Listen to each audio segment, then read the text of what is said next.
प्राकृतिक विपर्यय प्रस्तुति समीक्षा बैठक बालेश्वर जिला जलेश्वर ब्लॉक प्रशासन आह्वान क्रमे आज प्राकृतिक विपर्यय प्रस्तुति को नहीं पूर्वाह्न 11टा समय एक समीक्षा बैठक अनुष्ठित हो जाए।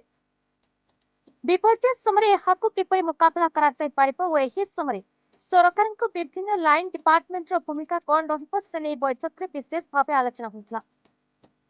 आलोचना रे जलेश्वर विधायक अश्विनी कुमार पात्र, ब्लॉक अध्यक्ष मानस कुमार जेना, तहसीलदार जितेंद्र मुर्मू, जल निष्कासन उपखंड जंत्री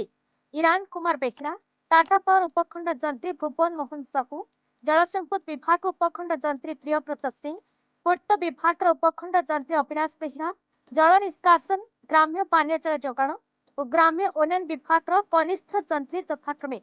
शरद कुमार सिंह, प्रद्युम्न दास, श्याम किस्कु, कृषि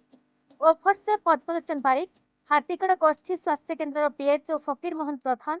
मधुसूदन सेनापति, प्राक्तन सरपंच मधुसूदन दत्त, सरपंच विद्याधर मल्लिक प्रमुख उपस्थित थे। Jaleswar Manoj Kumar Bhuyan report, B E news Odisha.